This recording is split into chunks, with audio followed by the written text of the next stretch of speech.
All right, team, welcome to Strength Foundation. If you're prepping for that big NSCA CPT exam, you know there's one topic that seems to trip everyone up: nutrition. And here's the secret. It's not just about memorizing macros. It's about knowing your professional boundaries. So we're going to break down exactly what you can do, and maybe more importantly, what you absolutely can't do, so you can walk into that exam feeling totally prepared. So let's just jump right in, okay? Here's the million-dollar question every single new trainer asks. Can I just make a meal plan for my client? And listen, the answer to this is so important. We're not just talking about getting a question right on the test here. We're talking about protecting your entire career. Think about it. Your client's loving the workouts, they're seeing results, they're feeling great. What's the very next thing they're going to ask you about? Yep, their diet. They're going to want specific advice. And this is where you have to know, without a doubt, where that professional line is. And this isn't just some friendly suggestion from the NSCA, you guys. This is a huge legal and ethical boundary. I mean, really think about this for a second. Every single piece of advice you give has real weight. You could have the best intentions in the world, but saying the wrong thing could actually put your client's health at risk. And poof, there goes your career.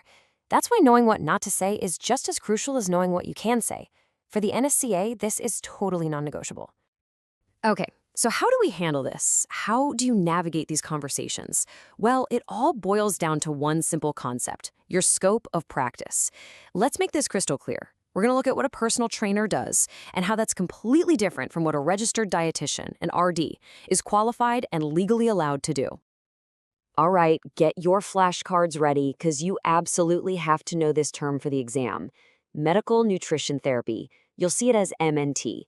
This is a clinical service, a medical treatment really, that a registered dietitian uses to help people with specific health conditions.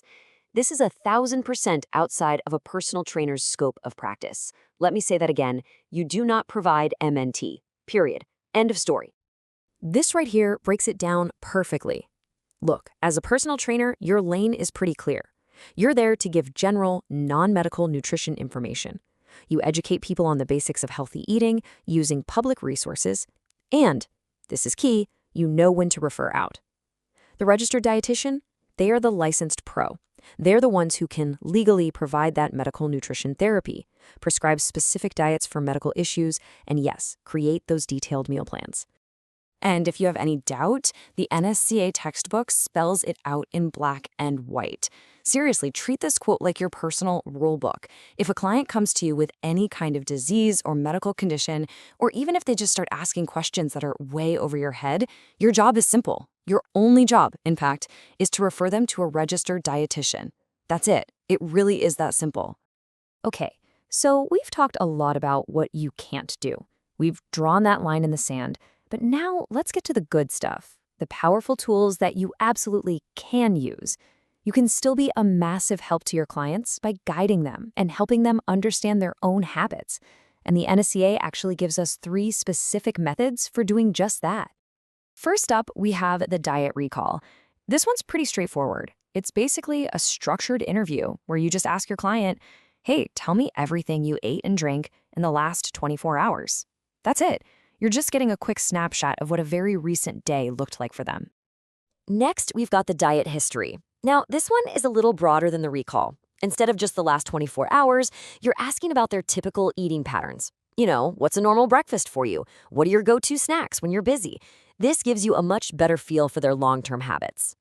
And the third tool is the diet record. You can just think of this as a food journal or a food diary. The client actually writes down everything they eat and drink over a few days, usually like 3 or 4. This is an amazing tool for their own self-awareness.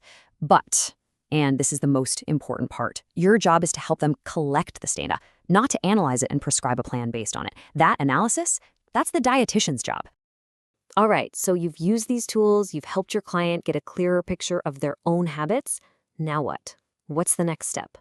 Well, your role is to be an educator, and you're going to use credible, established public guidelines to do that. Your absolute best friend here, your go-to resource, is going to be the USDA's MyPlate. These simple messages from MyPlate, this is exactly the kind of general, safe, and effective advice you are encouraged to share. It's all evidence-based, it's super simple to understand, and best of all, it empowers your client to start making better choices themselves. If you stick to this kind of guidance, you will always, always be safe and operating within your scope. Now, you're going to see tables like this one in the NSCA textbook. And I need you to pay super close attention here. This is an example. It's a teaching tool. It is not a prescription. You can absolutely use this to show a client, hey, this is what a balanced day of eating could look like. But that's where it stops. Let's boil it all down, because this might be the single most important takeaway from this entire video. You can show a sample plan to illustrate a concept. You cannot, under any circumstances, assign it to a client. The second the words "eat this" come out of your mouth, you've jumped over that line. You've gone from being an educator to a prescriber, and you're officially operating outside your scope. Phew. Okay, we've covered a ton of really important stuff. So let's pull it all together.